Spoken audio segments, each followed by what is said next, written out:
Begitu K-popers naik, ikutan baru dia ini naik tinggi dan puncaknya itu tanggal 6 ini sampai internasional kan, trending internasional nih. Halo Mas Ismail Fahmi, apa kabar? Selamat datang lagi di Babe One on One. Sehat Mas? Halo, selamat sore Mbak Keiko ya. Alhamdulillah sehat. Ini kalau mau bicara soal trending di media sosial, hashtag, ini pasti udah paling bener nanyanya ke Mas Fahmi. Nah, saya pengen nanya soal hal yang masih menjadi pembicaraan utama gitu, selain pandemi ini yang memang masih terjadi, pandemi COVID ini.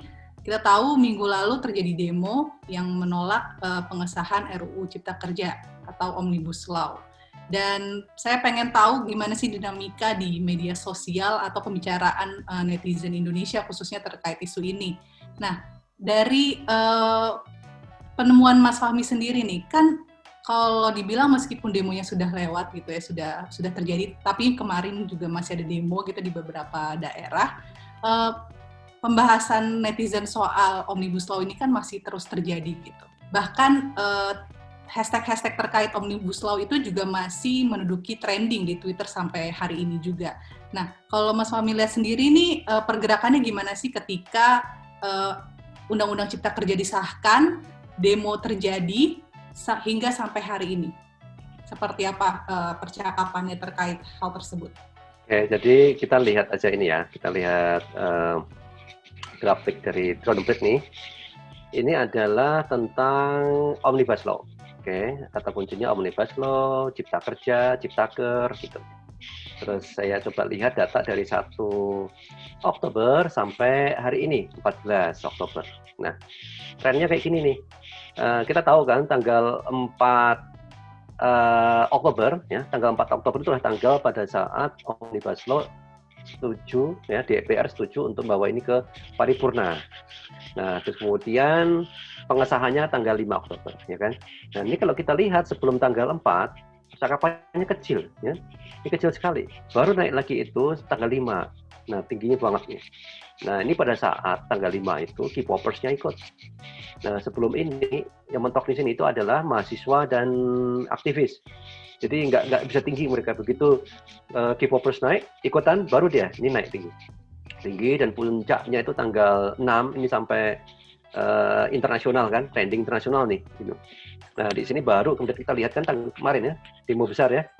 Ada demo lagi tanggal 13 Oktober juga ada, nggak naik, nggak ngangkat. Mosi tidak percaya sampai 44.000.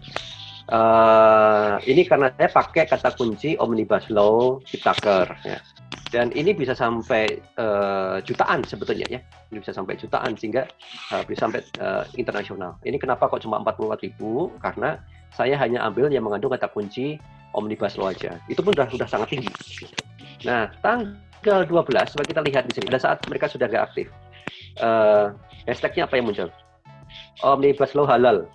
Omnibus Law jadi solusi. Rezim penjahat konstitusi. Kalau yang dua di atas ini kan pro Omnibus Law ya. Manfaat Cipta Kerja tuh pro. Nah, pada saat ini mahasiswa kan nggak turun kemarin itu. Yang menggerakkan kan dari apa tuh, dari 212, dari FPI, dari mungkin kami ya. Dan mereka kurang memanfaatkan media sosial ya untuk memainkan isu, dan mereka nggak ada engagement kan, nggak ada engagement dengan anak-anak muda K-popers ini. Beda dengan yang ini mahasiswa itu kan ada ya, itu ya mereka juga teman-teman mereka sendiri kan, jadi apa tuh kerjasamanya bagus di sini. Nah, di sini jadi kayak benar-benar berbeda. Demo kemarin itu seperti jadinya kayak jadi komunitas yang berbeda gitu ya. Itu makanya ini nggak ngangkat di media sosial. Yang muncul adalah tagar-tagar yang pro, yang sengaja dibuat mungkin oleh buzzers atau influencers yang mendukung Omnibus Law. Makanya dilihat di totalnya kan nggak tinggi. Mulai dari demo Undang-Undang Cipta Kerja Omnibus Law sampai sekarang ini, pihak-pihak mana saja sih atau subjek-subjek mana saja yang paling banyak menjadi perbincangan? Di online news aku coba cari demo, aksi, demonstrasi gitu ya, dan kita bisa lihat pada saat itu hampir di mana-mana itu aksinya. Ini kan tanggal berapa? 8 ya? Pas tanggal 8 tuh gerakan di mana-mana. Peta aksi demo tanggal 8. kalau kita lihat, nah ini adalah analisis dari menggunakan NLP, Natural Language Processing, untuk mendapatkan subjek dalam berita, subjek, predikat, objek kan dalam kalimat itu.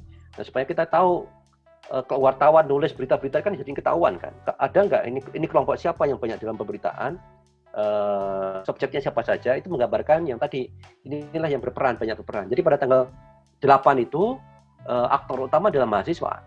Ya, mahasiswa itu aktor utama. Terus kemudian massa ya, secara umum ya, massa ini bisa gabungan lah mahasiswa, buruh, pelajar gitu ya. Terus kemudian polisi sebagai yang mengamankan. Jadi kayak ini head to head berhadapan tuh. Mahasiswa lawan kayak pelan polisi gitu berarti. Nah, terus baru dan ada buruh. Buruh sendiri dalam narasi penolakan itu kan cipta kerja. Banyak buruh itu menjadi alasan ya. Menjadi alasan mereka turun. Mereka seperti menjadi pihak yang paling dirugikan gitu.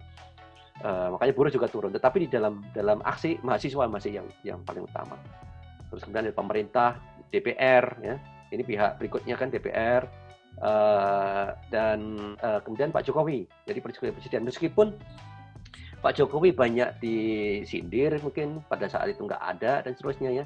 Tapi Pak Jokowi dalam pemberitaan bukan yang pertama di sana, masih tetap mahasiswa.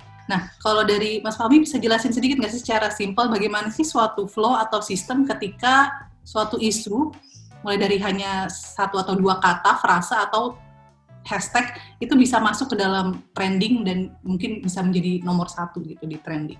Oke, ini contoh ya bagaimana membuat sebuah tagar jadi trending, tapi oleh bot nih. Habis bot baru kemudian oleh orang. Kalau kita bisa posting rame-rame, entah pakai robot atau pakai orang, dalam periode waktu tertentu itu harus naik tuh jumlahnya. Baru kemudian itu bisa jadi trending. Ya. Tadi kan berhenti di jam berapa itu? Sekitar jam 11-an ya. Sekitar jam 11 berhenti. Jadi begitu udah sampai di threshold tertentu udah hilang dia. Gitu. Itu harus nyebar. Jadi caranya apa? Dia harus membuat akunnya harus menyebar. Jangan hanya di satu tempat, misalnya Jakarta saja, itu nggak bisa. Harus Jakarta, mungkin Bandung, Semarang, dan sebarannya kan ada di berbagai macam pulau juga itu. Ya, supaya apa? Supaya Twitter menganggap bahwa ini natural nih, ya orangnya yang akunnya itu posisi ada di banyak tempat tuh, gitu. Jadi dimanipulasi itu.